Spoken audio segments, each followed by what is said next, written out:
I want to call bullshit on that age-old adage, treat people the way that you wish for them to treat you.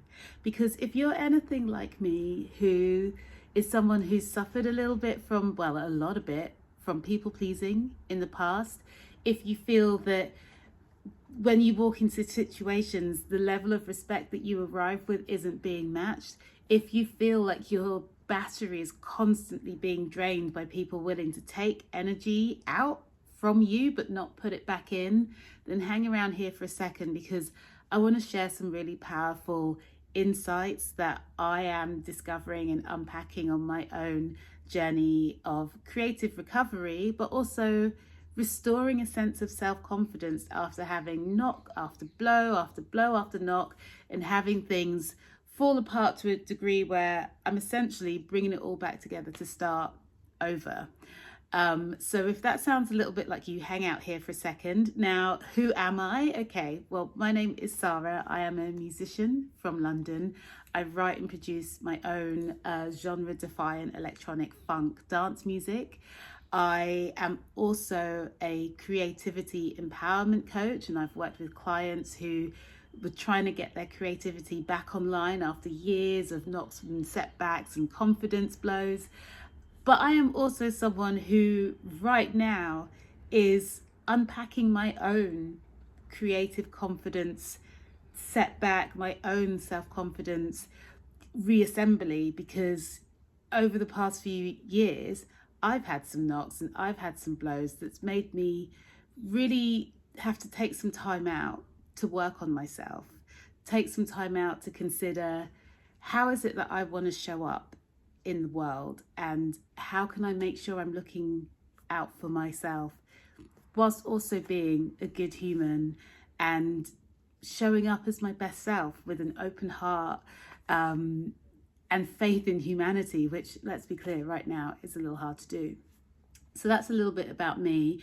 And I also want to take this moment right now to thank all my brand new subscribers who are engaging with this content, because like I say, I am just giving it to you in real time, speaking straight from the heart, and hopefully sharing things that are going to empower you to start taking more control over your lived experience and start having much more joy and love and agency in your life.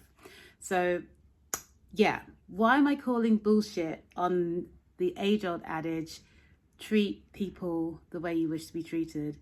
I'm calling bullshit on that because what that does, it forgets a key ingredient to interpersonal relationships, a key ingredient to self-confidence and self-respect, and commanding and receiving that respect you deserve, which is to treat yourself the way that you wish others to treat you.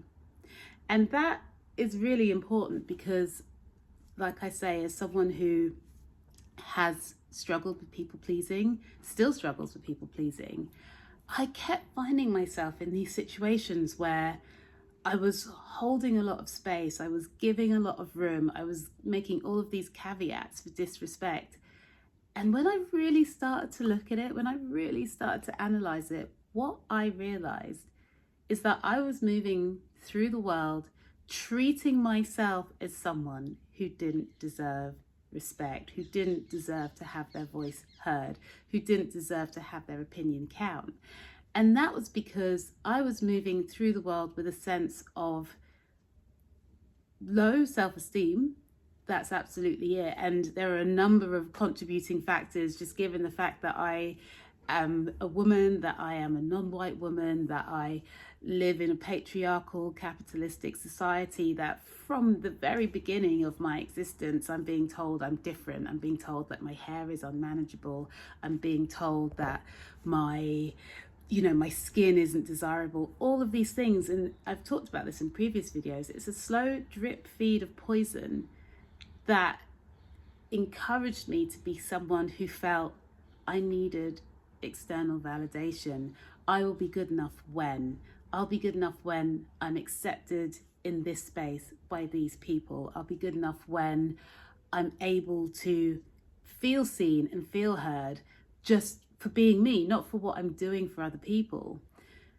But learning a coping mechanism around feeling lesser than, I started to associate being a good person and treating other people well with accepting that I didn't deserve that back. And I've talked a little bit about this before, but it really came to a head for me when I started to look at specific situations that were draining me and becoming very, very toxic and problematic for me. One of those situations being a place of employment. And I realized when I was constantly being subjugated, constantly being, goaded, constantly being disrespected, I stepped back from the situation and I thought, I'm showing up here tolerating this because I think that this is all that I deserve. I'm walking through this world as someone who is accepting of this treatment.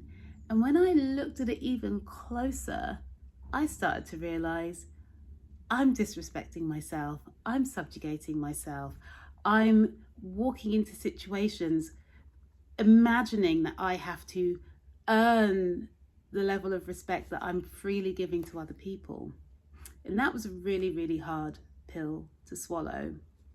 But as soon as I realized that it needed to start with me, I needed to be the person to give myself that respect. I need to give myself that sense of agency.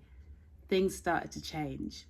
And when I became the person who started to treat myself the way that I wished others would treat me, which ultimately is how I wish to treat other people, it's about that mutual respect, I noticed that there were a lot of relationships that didn't survive that.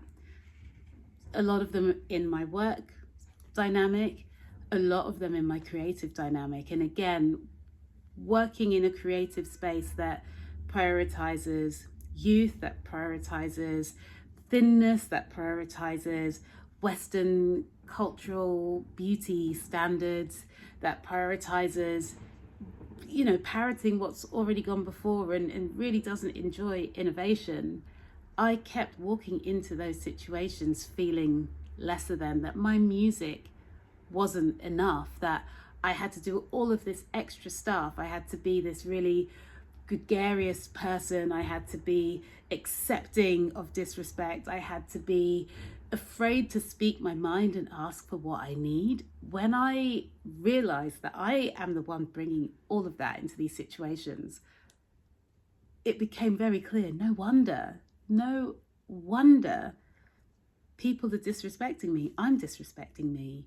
And I really had to start there. And as I've talked about in my last video, the ground floor of that is learning to trust yourself, to trust your intuition, to trust your sense of reality, and learning how to speak and advocate for yourself, learning how to defend yourself, learning how to stand strong when someone says, oh yeah, but that's not what I meant. I hear you, but you may not have meant that, but that's how it was received.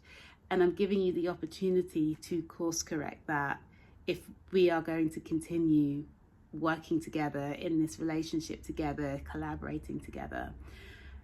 And again, like I talked about in my last video, being comfortable to release those relationships, release those spaces where you're tolerated and not respected, where you're allowed to be there but not welcome. Existing in those spaces only further compacts any sense of low self-esteem, any sense of not belonging. And part of this journey, and especially where I am right now, is being comfortable to walk alone, being comfortable to do things alone if it means that you are no longer standing still with people who don't stand for you, who don't see you the way that you see you. So if there's anything I can share, that I would say, if you're struggling with feeling respected, with feeling that your voice counts, whether it's at work, whether it's around your creativity, whether it's in your family dynamic or your friendship dynamic, step back and first of all, start looking at how do you treat yourself? What is the self-talk that runs through your mind on a daily basis? When you make a mistake, are you really cruel and mean and hard on yourself? Because guaranteed, if you're making mistakes in your relationships, in your job, in your work, it's going to be mirrored there. Or you're going to be so afraid to make a mistake because you're going to be assuming that everyone out there is going to be treating you the way that you treat yourself. So start to bring self-compassion to everything that you do. Start learning to be your own champion. There is no one out there who can be a bigger advocate for you than you. And you've really got to take that to heart and start showing up in spaces knowing that you are as worthy of respect, as worthy of having your voice heard, as worthy of having your reality recognized as anybody else. And particularly when I think about my creative craft, which has given me so many of these tools to start not only exploring my art and finding a way to express myself, but to start addressing these areas in my life where I was remaining shrunken. Like through my creative work, I've been able to find a vehicle to start doing this self-discovery. And I'll never forget, I studied my master's in experimental music. I was on this very tiny cohort. There was 4 of us in the class. I was the only woman. I was the only non-white person in the faculty, in the whole school that I was at. And I was very aware that I'm going into this space. There's people who have got degrees in music, people who are working in music, people who write and score operas, and they can read and write notation, and I'm going in and I'm like, I am a self-taught by ear bass player. I have all of these bad habits. I know what I'd like to make in terms of creating my own music, but I don't really know where to start. But I've thrown myself into this situation to give myself space and time to figure it out. And I did it part-time over 2 years. And I would say at least the first year, I kept walking into those lectures, I kept walking into those seminars thinking, I don't deserve to be here. I don't know enough. Like everyone else here is better than me. My work doesn't stand up. And I really then had to have a course correction with myself and say, I got accepted onto this course. Now, it might be because of the tuition fees, let's be clear, but nevertheless, here I am. So I am worthy to be here and I need to start showing up as though I am. And I worked really hard. I worked my socks off. I found little spaces and pockets where I was celebrated within this educational environment. I found new collaborators outside of my immediate course to work with, and I developed an interest in creating immersive sound installation environments. I put together this really ambitious project for my end of year show, and I received a distinction. I was so thrilled, but I started to tell myself, you are worthy of this. You can do this. You have to show up and you have to work towards this goal because it's within your capability to do it.